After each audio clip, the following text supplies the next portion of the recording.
Hey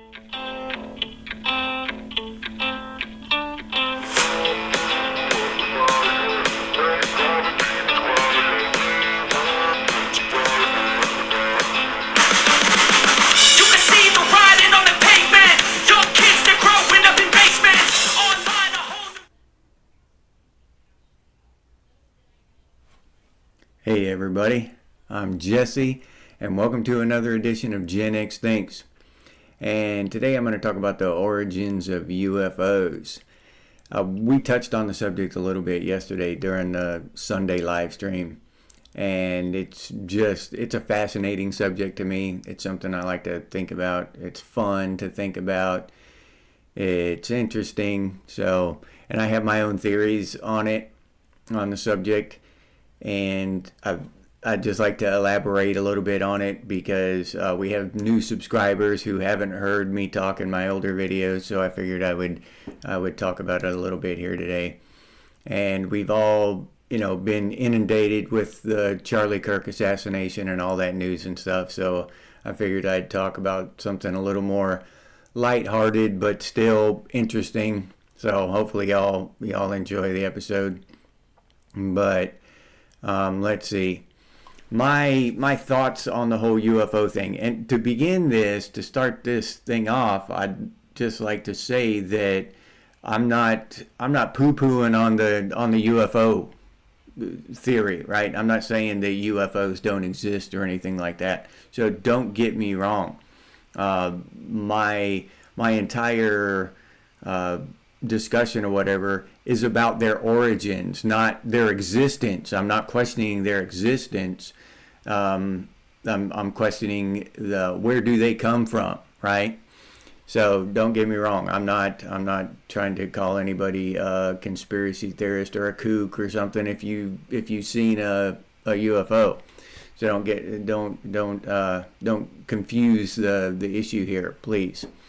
So my thoughts on the whole UFO thing, and I've thought about it quite a bit throughout my life, and it's basically that I question where they come from, with the origins of them, right? We're as kids, we're taught that UFOs come from outer space and stuff, and this is the whole thing. But when you actually think about it, that is really, really far-fetched. That it's borderline impossible. Okay, I did recently, as kind of in preparation for this video, I did some math, and the nearest star to us is Alpha Centauri. All right, that's the nearest star system to the sun, to our solar system. Now, traveling at a speed of 24,000 miles per hour, okay, it would take you 118,000 years to reach Alpha Centauri. 118,000 years. All right, that is a very long way. And that is saying that the closest star to us is the one that has the aliens, and they're just hopping over here on an 818,000 year trip, And let's say you cut that in half. They can travel twice as fast as we can even think about. And, it'd only take them 50,000 years, less than half the time. It'd take them 50,000 years to get here. That's a long ass time. All right. So, when you start thinking about these numbers, just doing the math, it becomes more and more improbable that these UFOs, these lights in the sky that we see, these dark triangles, whatever it is that people experience different things at different times, that they come from outer space. Okay. My next thing I'd like to bring up is that all these stars that we, that we're thinking about when we look out into the sky and we say that the aliens are coming from these different star systems, they are all inside the Milky Way galaxy. Okay, we got billions of stars in the Milky Way galaxy, and that's the only place they could even theoretically come from, because there are trillions of galaxies in the universe. So if you talk about an alien coming from a different galaxy, now the numbers are astronomical. I mean, it's not even worth doing the math. They're so far away. Okay, it's just that the numbers become incomprehensible. They're so large. Now, to say, let's say every single galaxy has just one intelligent, sentient life form like humans, right? If that is true, then the universe is literally brimming with conscious, sentient life. If there's only one of us per galaxy, there's trillions of civilizations in the universe. Okay? And they can't even begin to reach each other or communicate with each other, because they're in different galaxies that are just incredible distances between, So, I mean, when you start digging into it and you look at the math, it becomes you start bordering on the impossible. I mean, literally mathematical zero chance that another civilization like ours has found Earth and visited here. Okay, it becomes crazy, the math, the distance traveled, the odds when you start factoring in statistical odds of it. Okay, in all the vast emptiness of the universe, they're just going to stumble on Earth. What are the odds? Like a needle in 100 billion haystacks, something like that. That they find us, that they do find us, even if they are out looking and searching, that they actually find us.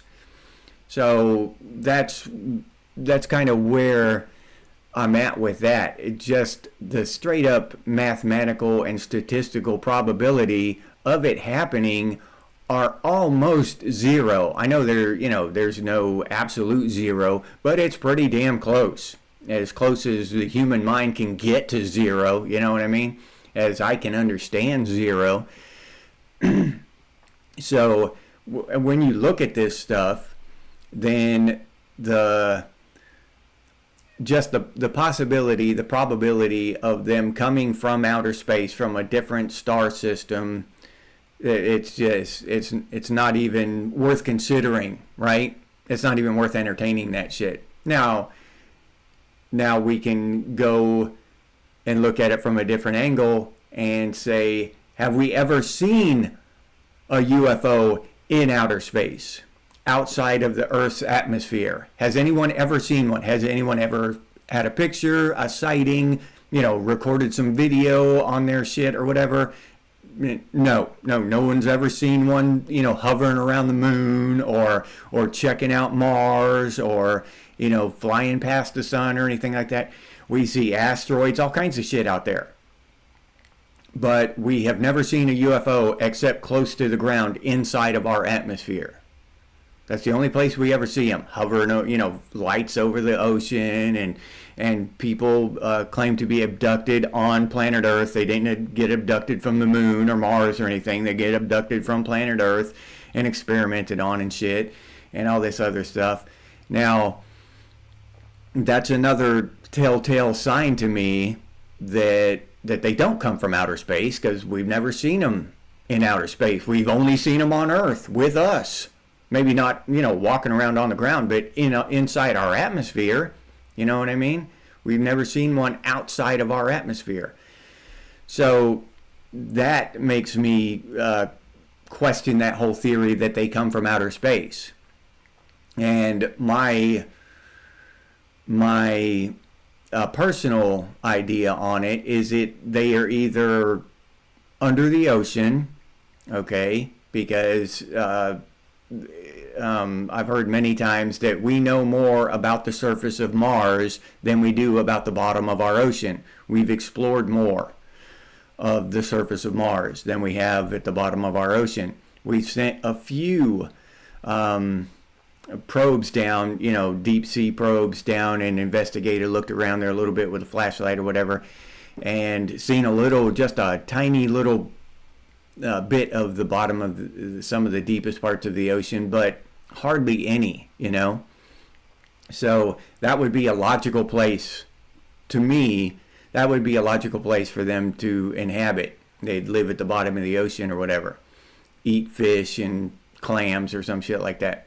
Either that or underground. Now we've in the recent past, we have unearthed a lot of underground complete city, not a lot, a few underground cities.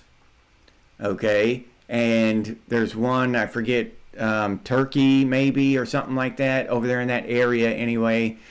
A complete underground city, and they had no idea, they have no idea why it was built.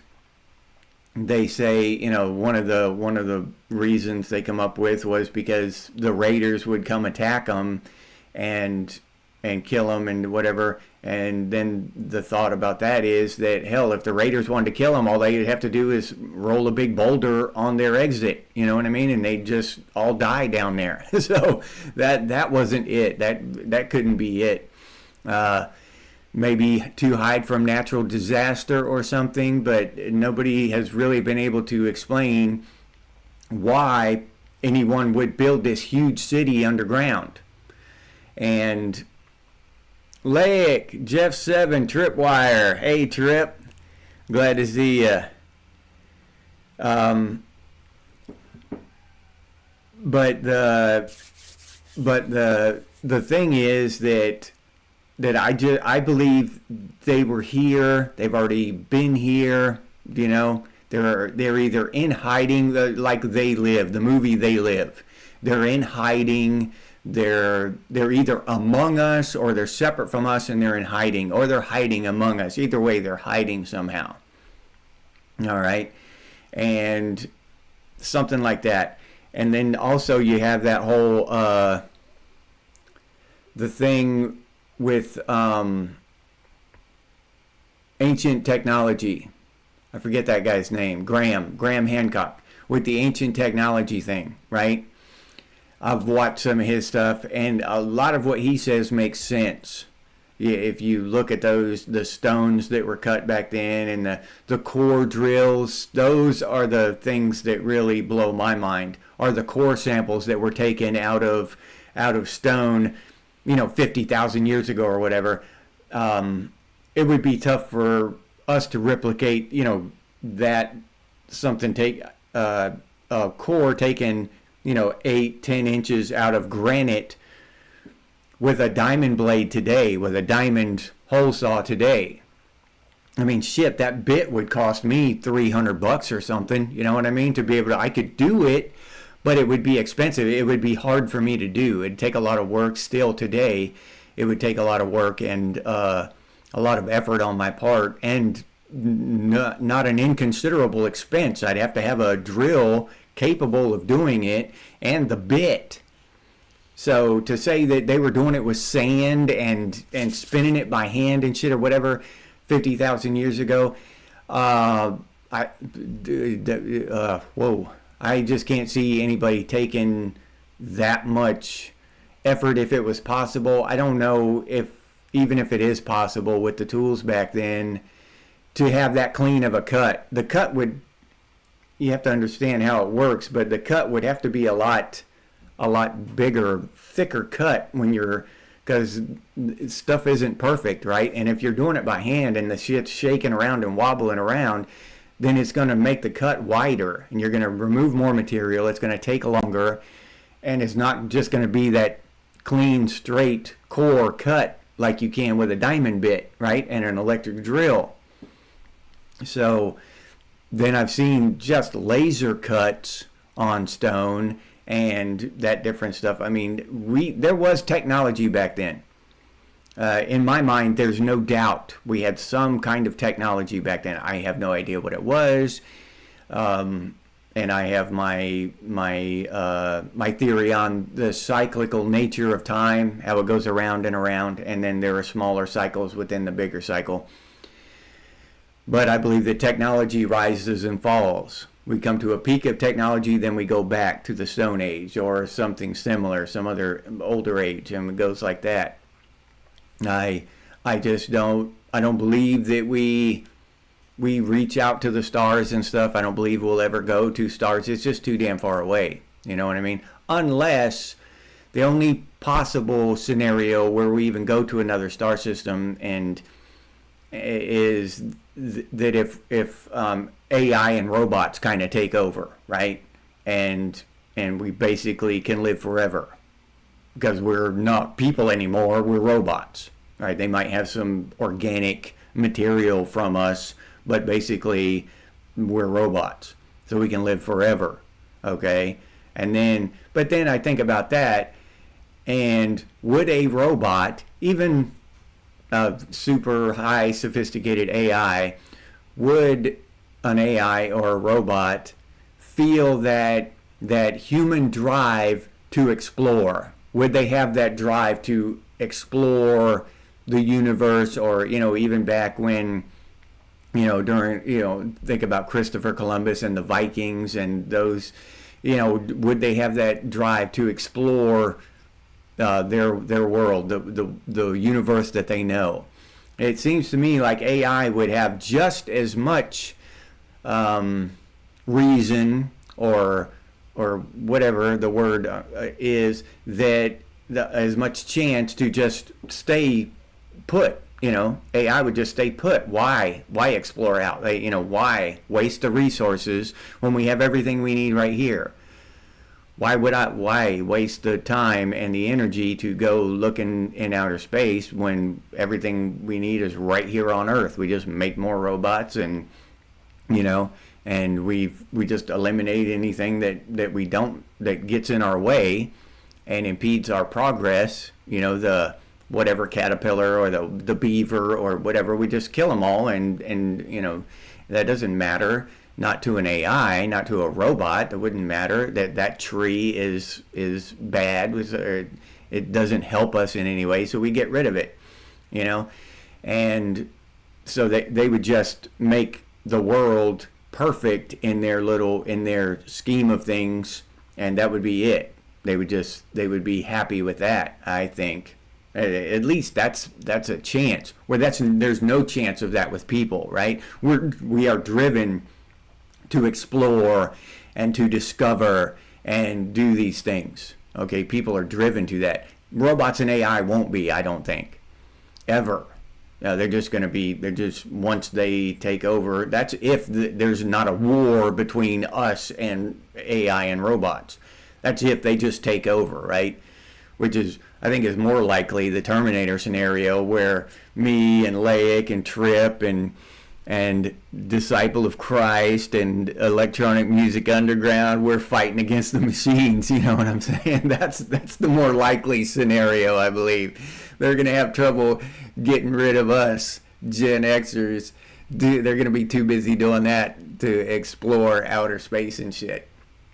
So, yeah, that's how I feel about the whole situation. That's what I believe about the whole situation with the UFOs and all that. I don't think they come from outer space. And even if a different, let's put that, what I said about AI, let's put that on another civilization. Even if they do get to that point where they could survive that because they're human hybrid machines or whatever, right? Human machine hybrids. I don't think they would. There's a good chance that they wouldn't want to explore anymore. Screw it. We got what we need. Why go looking for trouble? Why go? We just increase our odds of going extinct if we let another civilization know that we exist. They'll come and take what we got. What if they're a million times stronger than us? I think an AI would run the math and say, nah, we're good. We'll just stay here, because they're not driven like we are. So yeah, I don't think that the whole alien from outer space thing really washes once you think all the way through it, and that's kind of where I sit. Yeah, more satisfying to fight robots in human form. That's right, disciple. Yeah. Acid super soakers, yeah. Yeah.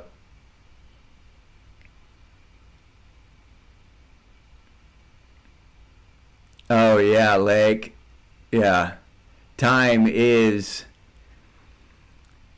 yeah, we judge our time like our year. I say to take 118,000 years, but that's, the Earth's trips around the sun. What the hell is that on a cosmic scale?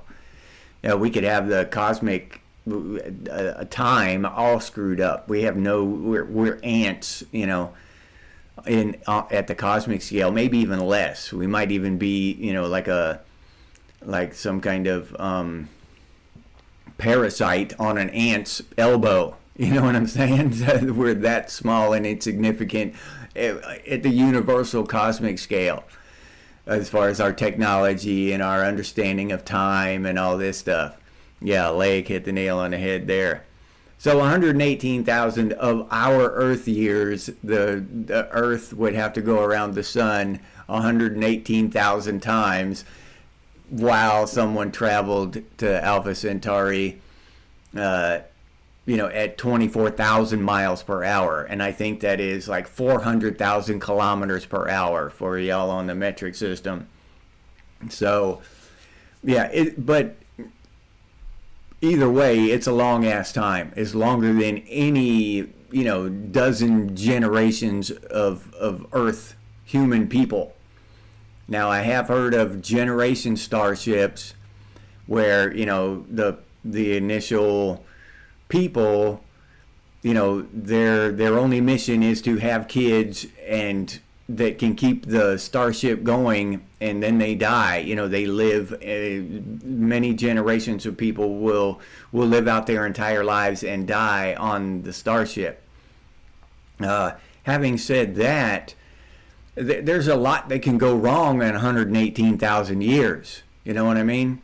A lot that can go wrong with that ship. A meteor could hit it. It could, something could malfunction that they didn't perceive beforehand. So a lot of shit can go wrong. Dead Wolf, what's up, Dead Wolf? Yeah. Yeah, time and space are one. The time-space continuum. Yeah, all that stuff is linked now. We're finding out. Well, they found out a long time ago, a lot of it, but like the electricity and magnetism are basically the same thing, right? That's the same shit. As far as we understand, our understanding of it, and so that's kind of hard to wrap your mind around when time and space are basically the same thing. Electricity and magnetism are the same thing. They just display itself in a different way or something. I don't know. It's difficult to wrap your mind around, but it's fascinating.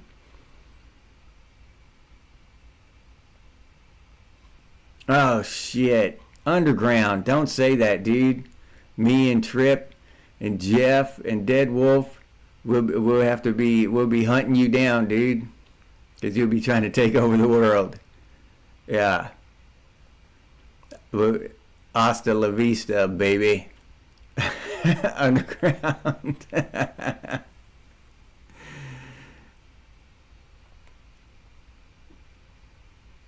No, I haven't seen the new one, Trip.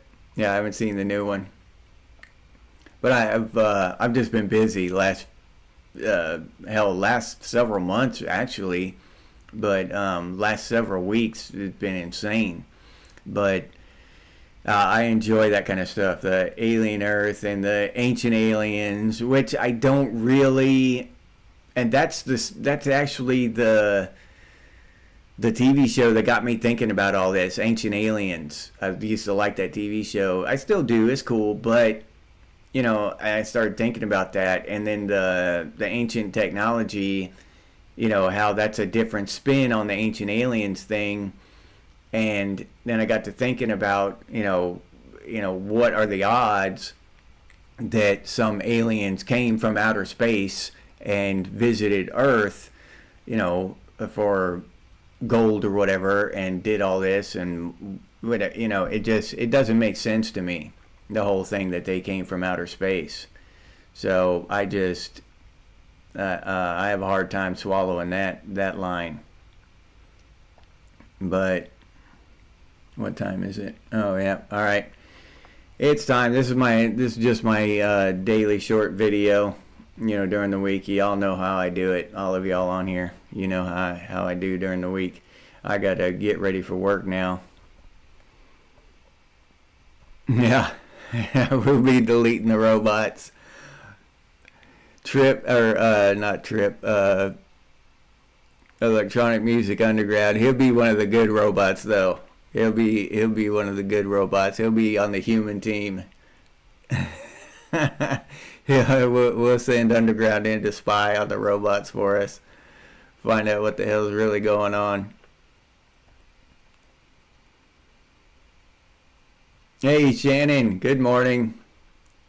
Yeah, I got a decent night's sleep. What's up, Jeff7? All right, I got to go get ready for work, y'all. So thank you for stopping by, and hopefully this kind of caught everybody up. Anybody who hasn't heard me talk about on this subject before, I just wanted to kind of catch everybody up because we've got new subscribers and stuff, and it just some people just haven't heard me tell what I think about this kind of stuff. So during the live streams, people will be informed when they bring up this conversation. They'll already know where I'm coming from. You know what I mean? That kind of thing. That was the purpose of this video. So, like I said, I got to get ready for work. I appreciate y'all dropping by. Jeff7, Shannon, Dead Wolf, Trip. Who else we got here? Lake, Electronic Music Underground. Am I missing anybody? Disciple of Christ. Thank y'all for dropping by. Steve Sandin. I appreciate everybody who dropped by today and hung out with me a little bit. As I said before yesterday, I don't know how many of y'all were here yesterday on our live stream, but I'll do videos. I might feel better this week and not so exhausted, and I might do a video every day. But at the very minimum, I think I'll at least do 3. So, and there'll be live streams like this. So just kind of, hanging out and talking about some random subject. All right. So I invite you to check those out throughout the week. And I'll leave you there with that. If you enjoyed this episode, please like, subscribe, and comment. If you'd like to support the channel by becoming a member, I'll leave that link down in the description, or you can head over to the channel page and become a member that way. If you'd like to support the channel directly, you can do so by clicking on that super thanks button down there. Or you can hit that hype button, which won't be on during the live stream, but it'll be on afterward, after it goes. YouTube does its thing. I think you can hit the hype button then if you're watching this later. And if you have any ideas for future episodes of Gen X Thinks, please put those down in the description, or please put those down in the comments rather, or you can email us, and the email is genxthinks@gmail.com. Let me see here. Oh yeah. Oh. If you're interested in Gen X gear, you can head over to Redbubble and check out the stuff we have over there. Gen X Thinks and Gen X branded stuff, t-shirts, coffee mugs, all kinds of cool stuff over there. But I'll leave that link down in the description too. And If you can't or don't want to support the channel in any of those ways, you can do so by sharing these videos on your social media. That helps out a lot. So thank you very much to those of you who do that. And as always, stay frosty, Gen X, and I'll see you on the next one.